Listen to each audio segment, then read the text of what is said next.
Ba-da-ba-ba-da-ba.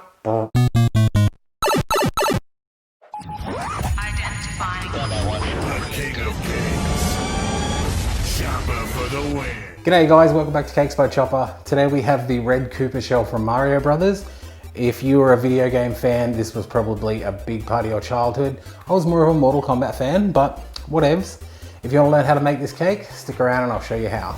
Okay, now here comes the fun part. We're going to take our template from the Cakes by Chopper Facebook page, cut out your turtle shell, and I've put a second one to show you, it's in the lighter part, where it goes on the cake.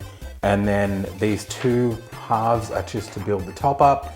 And you can see these are just reference pictures for you to look at as you're caking along. You can see these gorgeous colors I got with the cake using the Sugar Arts Master Elite collection. Amazing. As you can see by this cake, we've stacked the two layers on, and then we're going to put the top two halves like this. And you can bring that back over, just following the line. We're just going to round off that top piece. Now with this tapering part here, we're going to start and go around the corner, and you can see it's softening that edge, and you can pop that in there to round it off a little bit more, and you'll get a smoother transition. I'm going to just continue shaving this down until I get that overly egg shape, or tortoiseshell shape. What have you been drinking, Chopper? Now the beauty of this, I'm going to take these pieces off, flip my cake, and then taper the edges to be nice and round.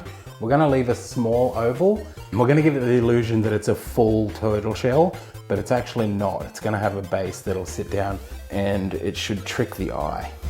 Okay, so once you're happy with the shape of your Koopa shell, you can go through and deconstruct it. I've laid a little bit of ganache down to stick the cake in place, and then I'm going to fill it and cover that with ganache and pop it into the fridge.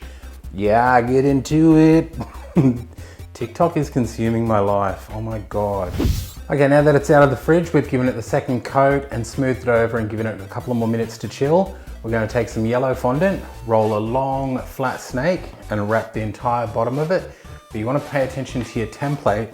The snake's gonna get a little bit thicker at the front and the back, because it's gonna go up here, down along the sides, and then up again at the back. Now for the back part, I've just overlapped them, push that in till I hit the ganache. These parts will fall away, and then these parts should equally match up. Then we'll use our magic brush to melt that in. And as you can see, that'll gently disappear the more you work it. Bloody seamless. Now we're gonna take a small cutting tool, and we're going to look at the front parts where an arm would be, and we're gonna take out 3/4 of that yellow fondant. Make sure you cut in deep enough. Gently peel that away. Then with a slightly bigger cutting tool, we're going to cut out about just over half. And once again, pull that away. Same at the back, you're creating the neck holes and the leg holes. Now we're gonna take some black fondant, roll it out quite thin, and place them in those holes using the same cutters. While I cut out these pieces, I thought I'd give my socials a mention. Your boy is on Instagram, Twitter, Facebook, and even TikTok. If you want to stay up to date with the cakes I'm making and all the little fun caking things I throw out, then check the links in the description and I'll see you over there. Now we're going to roll out quite a hefty snake. And we're going to line the bottom of this right here. Just trace the rim of that. Place that on, bringing it up to the yellow line. And then you can gently just push that in with your finger. Okay, now we're ready for the top part of the shell. I've taken some red fondant that was a red coral, and I've dyed it a little bit more red with some red food dye. If you have a plain red, use that, that'd be great. Now we're gonna roll that out into a big circle, place it over the top and trim it to this line, ready for the white border. Now I know what you're thinking the Chopper, that looks a little bit rough. We do have the white border that's gonna go around, and it'll cover a lot of those mistakes. And you can just gently manipulate it down the side a little bit more so it meets. If you've undercut like here, just gently rub that down, it'll get smaller, and that gets covered by the white band. So you haven't messed up completely. I figured to do the lines on his shell, the easiest way would be to follow the template. So I'm gonna cut on the outer perimeter of it, and this flat piece goes at the front. So if you're looking at your shell like that, you want the flat piece there, and I'm just going to gently mark in where that would be. So I've got that main piece of where that is, And then I'd follow this template. So that's going to come down here to about there. Then there's going to be a V in. Don't go right to the bottom, because remember you've got a white piece that's going to cover there. Straight out from that line, and then a V. Then using a very thin brush, I'm going to go in and deepen those just ever so gently. Pre-drawing the line really helps you not mess up. And then if you can see these little lines in here, where you've hesitated a little bit, go over them with your magic brush, and that will smooth them down completely.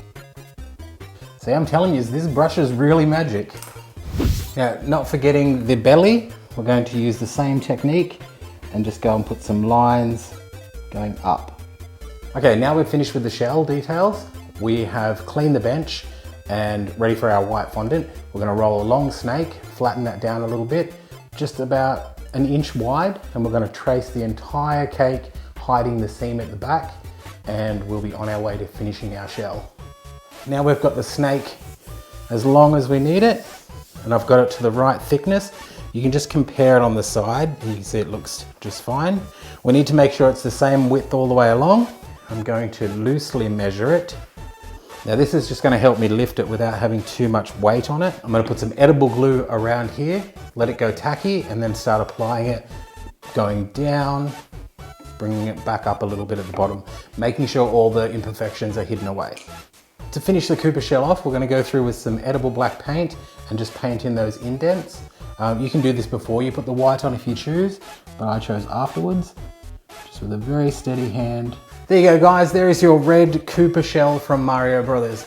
Let me know in the comments below if you want me to make any more video game themed stuff. Tell me what you think of this cake. Thank you so much for watching the video. Please check out the YouTuber I've chosen to feature at the end of this episode, and I'll catch you next time. If you're new to my channel and you love cake, why not hit that subscribe button, check out some of my other cakes. I'm sure you'll find something you love and you can impress your friends by upping your caking skills. And I'll show you exactly how to do that.